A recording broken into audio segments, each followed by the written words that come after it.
व्यास मंच पर विराजमान पूजनीय गुरुजनों एवं प्रिय श्रोतागण, सादर प्रणाम।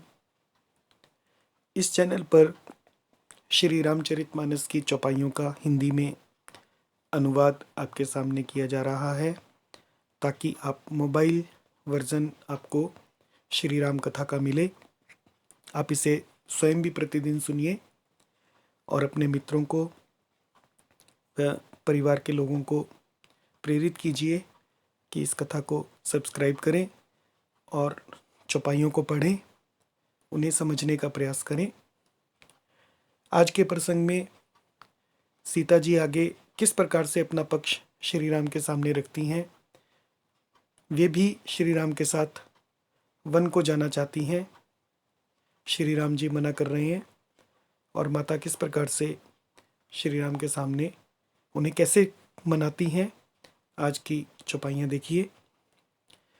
मातु पिता भगनी प्रिय भाई, प्रिय परिवार सुहृद समुदायी, सासु ससुर गुर सजन सहाई, सुत सुंदर सुशील सुखदाई, जहाँ लगी नाथ नेह अरुनाते, पिय बिनु तियहि तरनी हुते ताते, तनु धनु धाम धरनी पुर राजू, पति विहीन सब लोक समाजू, भोग रोग समभूषण भारू, जम जातना सरिस संसारू, प्राणनाथ तुम बिनु जग माही, मोह कहूँ सुखद कतहु कछु नाही, जिय बिनु देह नदी बिनु बारी, तैसी अनाथ पुरुष बिनु नारी, नाथ सकल सुख साथ तुम्हारे, सरद बिमल बिदु बदनु निहारे, खग मृग परिजन नगर बनु, बल कल बिमल दुकूल, नाथ सात सुर सदन सम, परन साल सुख मूल। अब इन चौपाइयों का अर्थ देखिए कि माता, पिता, भगनी यानी बहन, प्रिय भाई यानी प्यारा भाई, प्रिय परिवार, सुहृदय यानी मित्रों का समुदाय, सुहृदय समुदाय, सास ससुर, गुरु, सजन यानी स्वजन बंधु बांधव, और सहाय यानी सहायक, सुत सुंदर सुशील सुखदाई और सुंदर सुशील और सुख देने वाला पुत्र। इन सब का नाम सीता जी ने लिया कि जहाँ लगी नाथ नेह अरु नाते, हे नाथ जहाँ तक स्नेह और नाते हैं, पिए बिनु तियहि तरनिहु ते ताते, वे पति के बिना स्त्री को, तियहि यानी स्त्री को, तरनिहु ते ताते सूर्य से भी बढ़कर तपाने वाले हैं।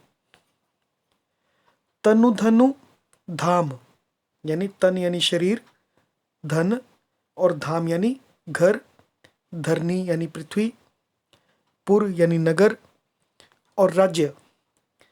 तो सीता जी कहती हैं कि शरीर, धन, घर, पृथ्वी, नगर और राज्य, पति विहीन, पति के बिना सब शोक समाजू, स्त्री के लिए ये सब शोक का ही समाज है। भोग रोग सम भूषण भारू, जो भी जीवन में भोग हैं वो रोग सम, रोग के समान है, और भूषण भारू, भूषण यानी गहने, गहने भार के रूप में है। जम जातना सरिस संसारू, और जो संसार है वो जम जातना सरिस, यम की यातना के समान है। प्राणनाथ तुम बिनु जग माही, हे प्राणनाथ आपके बिना जग में, मोह कहूँ सुखद, मुझे कौन सुख देने वाला है, कतहूँ कछु नाही, आपके बिना जगत में मुझे कहीं कुछ भी सुखदाई नहीं है। जिय बिनु देह, जैसे जीव के बिना देह हो, शरीर हो, आत्मा के बिना, नदी बिनु बारी, नदी हो बिना पानी के, तैसी नाथ पुरुष बिनु नारी, वैसे ही नाथ बिना पुरुष के स्त्री है। नाथ सकल सुख साथ तुम्हारे। सीता जी कहती हैं श्री राम जी को कि हे नाथ, सकल सुख साथ तुम्हारे, मेरे सभी सुख आपके साथ हैं। सरद बिमल विधु बदनु निहारे। हे नाथ, आपके साथ रहकर आपका सरद बिमल विधु, पूर्णिमा के निर्मल चंद्रमा के समान, बदनु यानी मुख देखने से मुझे समस्त सुख प्राप्त होंगे। सरद बिमल विधु बदनु निहारे, बदनु यानी मुख, निहारे यानी देखना। कैसा मुख देखना? सरद बिमल विधु, शरद पूर्णिमा के निर्मल चंद्रमा के समान। खग मृग परिजन नगरु बनू। हे नाथ, आपके साथ खग यानी पक्षी, मृग यानी पशु ही मेरे कुटुंबी होंगे, परिजन होंगे। खग मग मृग परिजन, पक्षी और पशु ही परिजन होंगे। नगर बनू, और वन ही नगर होगा। बलकल बिमल दुकूल, वन ही नगर होगा और वृक्षों की छाल ही निर्मल वस्त्र होंगे। बलकल यानी बिमल, दुकूल यानी निर्मल वस्त्र होंगे। नाथ साथ सुर सदन पर सम, और पर्णसाल सुखमूल, और पर्णकुटी, पर्णसाल यानी पर्णकुटी, पत्तों की बनी हुई झोपड़ी ही स्वर्ग के समान सुखों की मूल होगी। जय सिया राम।